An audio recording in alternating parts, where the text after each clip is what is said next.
G'day guys, welcome back to another tipping video on the channel, and today I'll be going through my round 2 predictions and also going through what occurred in an exciting and interesting opening round 1 of the 2024 AFL season. And yeah, let's jump straight into it.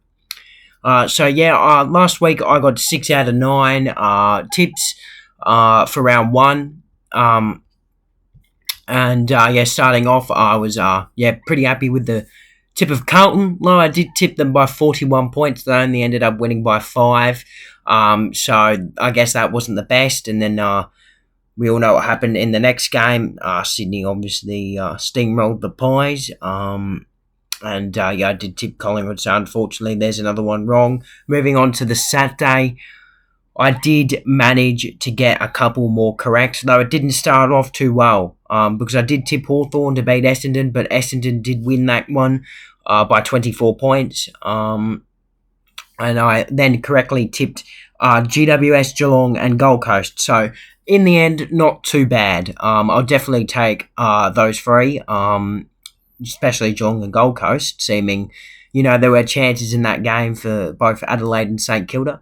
So I'll definitely take that. And then I was very happy with my tip of Melbourne over the Bulldogs, because I thought that would be a 50-50 game and a close game, but it obviously wasn't in the end. And then, moving on, I tipped Port Adelaide quite convincingly. They ended up winning by, and I did tip Brisbane. So unfortunately, an incorrect one to end off the round. Fremantle getting the upset there. They were quite impressive. 6 out of 9, not bad, I guess. Pretty good, actually. Anything over 5 really is good. I'll definitely take 6 out of 9. And in terms of my big calls, I don't really want to bother going through them all. I'll just say that I got 2 correct, which was Hogan kicking 6 or more against North, which I'm quite happy with. He's in amazing form. And the next one I'm not so happy with, which was Sydney to kick 5 or more goals in the third quarter. They did kick 5 goals in the third quarter to our 1, I believe. So, not a great one to get. But then again, 2 out of 9, not the worst in terms of the calls. Obviously there were some there, quite stupid ones, like Fife gets injured in the first quarter, and St Kilda choke and Chol kicks 5. They were never going to happen, really. So, anyway, we're moving straight on to round 2 after an exciting round 1. The ladder is starting to take shape already. And, the first game of round 2 looks like will be quite a big game. Indeed, St Kilda versus Collingwood for the annual Spuds game. First time Collingwood's playing in one of these, and it's actually the first time it will be held at the MCG. Which I think is quite good and quite exciting. St Kilda probably don't like it though, because it is a home game for them at the MCG, which is a bit different. Collingwood, bit of a premiership hangover, isn't it, at the moment? Because, boy oh boy, our defence structurally is just horrible. Conceded so many goals from turnover. And even going forward, we're just bombing it in against GWS, and in the second game, we just didn't get it in there enough. Our midfield, is partly to blame. Hasn't been quite as good as last year, obviously, and our pressure's been questioned. Our physicality around the ball, it's pretty bad. We've already announced as well that Dean and Johnson are already been dropped, and we're not even halfway through this week yet. So, we're halfway in terms of up to the game, but with the teams being announced tomorrow. But that's quite concerning that we've already announced 2 players will be playing in the VFL, and Craig McRae announced pretty much straight after the game that Ash Johnson will be playing VFL next week, and not good. Obviously it's not going to take the following game to fix all these problems, but we did have similar problems, I feel, to end off the home and away season last year before, smashing Essendon and then going into the finals and winning all those close games. So this is a big game for us. I haven't spoken about St Kilda. I did watch their performance against Geelong, and they weren't great. They were quite inaccurate. they couldn't quite get any chains going, but when they did, with their fast runners, Bonner, Henry, Wilson, who all impressed on debut for the club, yeah, absolutely superb going forward. Just quite inaccurate. And I still feel like Geelong were the better team and probably deserved to win. Although that late charge was scary from St Kilda, kicking 3 or 4 goals in the final 4 minutes of the game, but then eventually losing by 8 points. I'm going to go Collingwood here. I feel like I've been yapping for a while now. Collingwood, I'm going to back them in. Hopefully, fingers crossed, we can get the job done here. Hopefully, Tom Mitchell returns as well. 20-point win, I reckon. And my big call, Mitch Owens kicks 3 or more goals. Now, moving on to the next game, Friday night. Quite excited for this. First primetime Adelaide game since, a long time. Excluding Gather Round last year, it's the first primetime, especially on Friday night, since 2018, 2019, I reckon, for the Crows. Exciting times. Hopefully they've got Tex Walker back too, to make it even better. But yeah, look, they were quite disappointing, I have to say, in the first half. And again, it's just with games away, they just they can't quite win, can they? They just can't get over the line. It could be the similar story to last year as this year, where they just lose the close games and just play poor away. That first half absolutely cost them. And then with a late chance from Sam Berry with 5 seconds left, just had to mention it, dropped an absolute sitter and pretty much cost the Crows the game, because they probably could have gotten 2 points in a draw if he had kicked it. But yeah, look, they did show some resilience and they did bounce back in the second half, and that's credit to them. But yeah, I'm expecting them to go good. I didn't watch the game against Gold Coast, so I can't really tell you yet anything about the Crows. But yeah, leaving things too late and quite disappointing in the first half. It was quite wet as well, which didn't help. But I thought their defence held up pretty well in the second half. Mind you, Gold Coast were a bit inaccurate. But that's fair enough in the wet conditions, because Adelaide did miss some chances as well. Their forward line didn't quite work as well as I thought it would. And Geelong, they were impressive at times against the Saints. I liked their ball movement going inside forward 50. Oliver Dempsey looked really, really dangerous. He looks like he's a good young prospect for them. Jeremy Cameron, starting a new year nice and fresh. He looked dangerous, kicked probably the goal of the season so far as well. And, their midfield actually worked quite well in Holmes and Dangerfield, working quite well in the midfield. And the defence wasn't great, but, did the job. Who cares? 4-point win. They take the 4 points out of that with an 8-point win. Paddy Dangerfield clutching up. It will be tough here on the road, though. Got to back in the Crows. I reckon it'll be a really good game, though. In fact, I reckon it'll be game of the round. And, yeah, I'm going to go Adelaide by 12 points. But my big... The lead never goes beyond 24 points.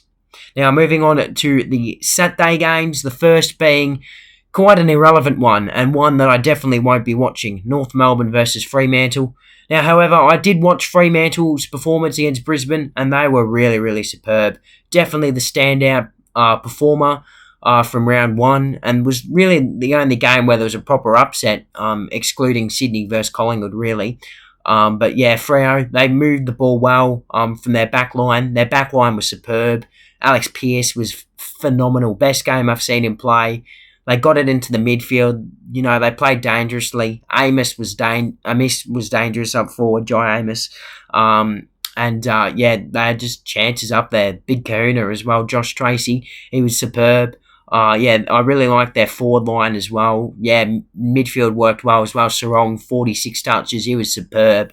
Fife as well. Absolutely loved what Fremantle did to Brisbane. And, yeah, who knows? Maybe Flagmantle might be returning. I know they're only good at home, but away here, should get some confidence and another win. 2-0, surely. Now, North...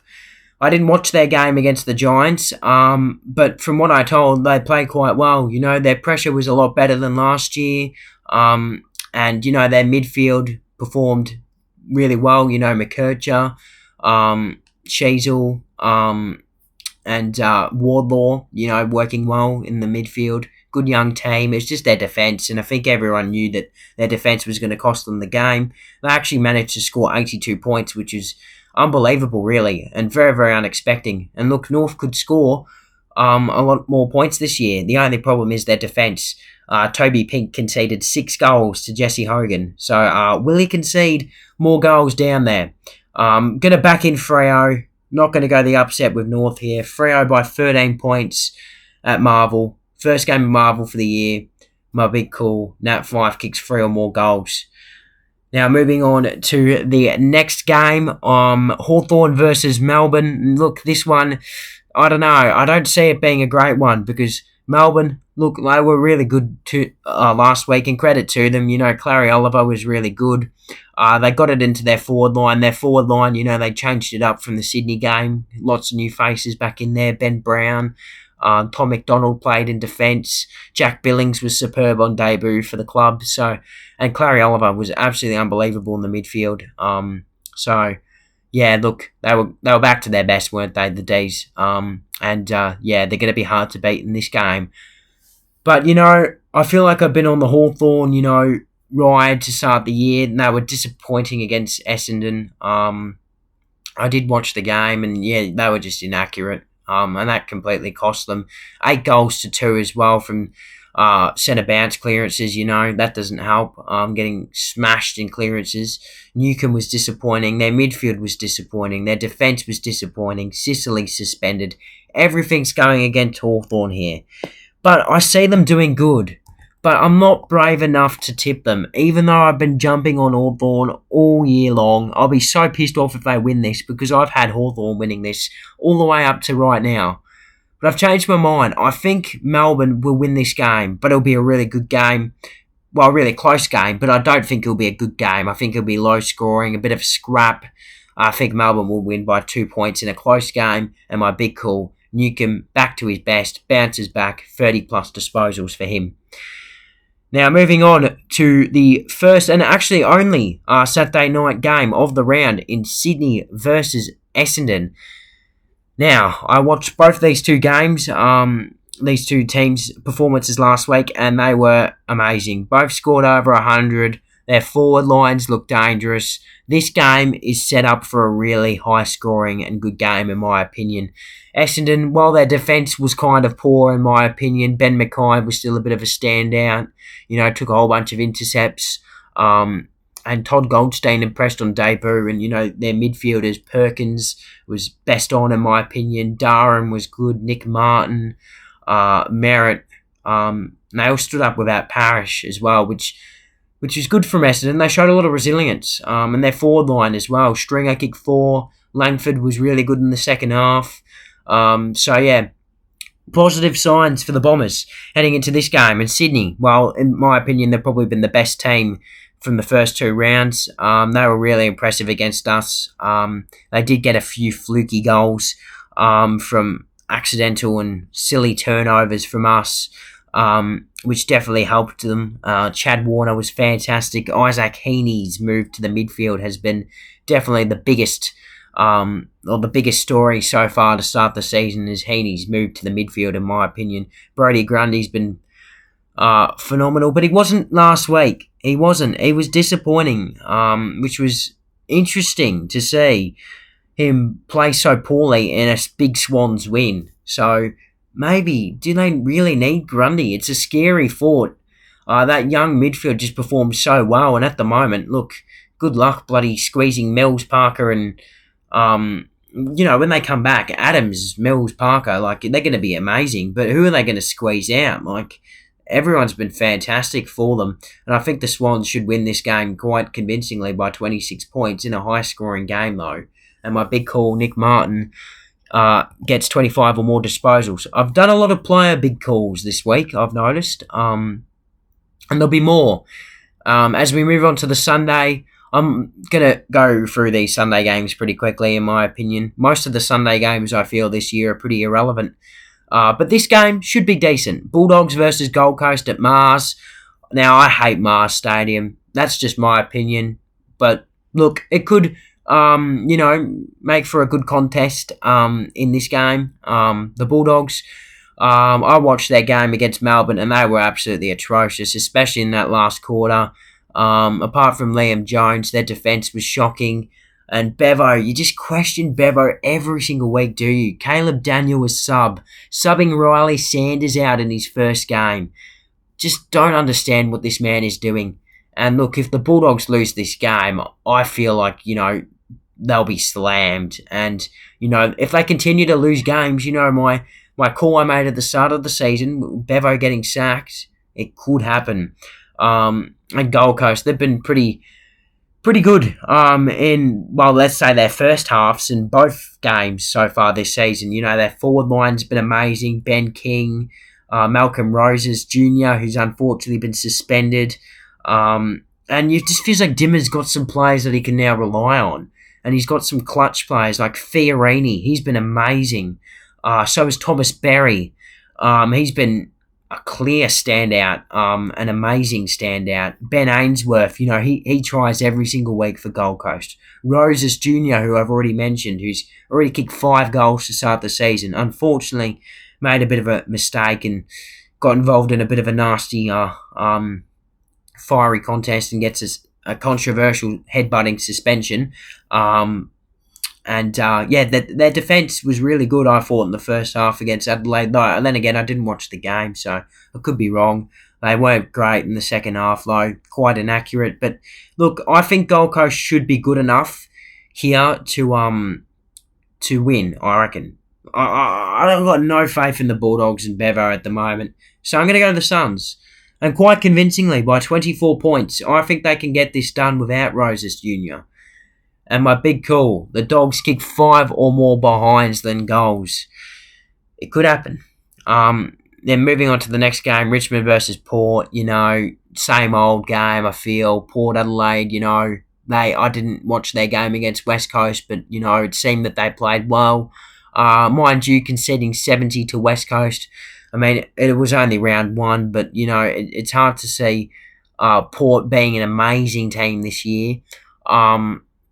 But then again, it's hard to see West Coast being a good team this year. So 50-point win, you take it round 1, don't you? It's very, very hot as well. And everyone just performed and played their role for Port. So good on them. And Richmond, they showed a lot of guts last week against Carlton in a high-scoring, close contest. That was a good game, in my opinion. And Richmond just played really, really well, I thought. Tom Lynch, he did get a few lucky free kicks, but, he kicked some goals and looked, promising from his foot injury. Dusty was good. Shai Bolton looked dangerous, but couldn't quite convert.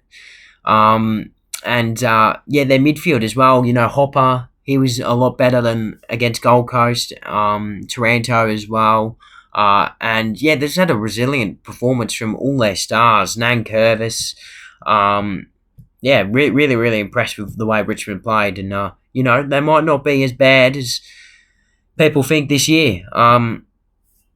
And I see them actually performing here well, not well enough to win, I don't think. Well, at least I'm not brave enough to tip them. Noah Bolter as well, Nick Vlaston, you just got to speak about how well those two performed. Those two have been fantastic to start the season. Noah Bolter, he was amazing up forward and shifted back to defence. Again, was superb. So, I'm going to go Port by 14 points. And, my big call, Charlie Dixon kicks 5 or more goals to continue his ominous start to the season. Moving on, next game, going to bang it out there straight away. West Coast versus Giants. Didn't watch both these two teams in round 1. GWS were impressive in round 0. And look, I think if they play like that again, they'll flog West Coast. It's just too easy, isn't it?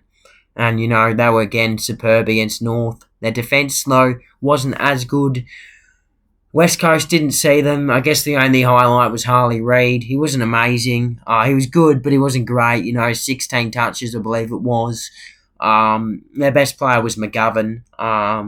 Good on West Coast. Hopefully we can see a decent performance. But everyone knows how this one's going to go. Tipping the Giants here by 30 points. And my big call, Hogan kicks 5 or more goals. Now, there's only 8 games this round, so I'll quickly speak about Brisbane and Carlton to finish off the round. Now, Brisbane, Wow, have they been disappointing to start off the season? 0-2. Poor performance against Freo. Their next game against Collingwood, Easter Thursday, is a big game for them. And look, this bye could help them in that because, you just can't be performing like that away, can you? Everyone knows that, Lockie Neal was out and, 0-2. It's hard to, win the flag or let alone make finals from an 0-2 start. Sure, it is a bad start, but I think Brisbane, this bye, they've got to resettle, refresh. They looked lackluster against Freo. No player was really a standout. Lots of them were quite irrelevant. So, yeah, look, we'll have to wait and see for them. And Carlton is the other team with the bye. And look, you question the bye, do you? Brisbane sort of need it. Carlton don't. Because they're on some run at the moment. Their last 6 games have won by a combined points of around 17 or 22 now. So, yeah, really, really impressive. Again, they had an amazing performance. But inaccurate. I thought they were the better team against Richmond, but inaccurate. They've, proved that they're capable of winning these close games now. So it's all up to them now to continue winning and just continue their amazing performance that's continued on from last season.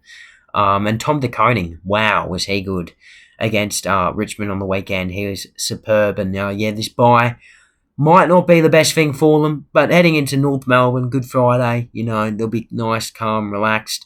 They've actually not bothered to show up to training until Thursday, I think it was. That might be a little bit too overconfident because North are a decent team at Marvel, in my opinion, and they are improving North. But, Carlton, look, they've got a decent little start to the season, and they definitely look like one of the benchmark teams of the competition at the moment. And hopefully you guys enjoyed. And I'll see you guys next week for my round 3 predictions.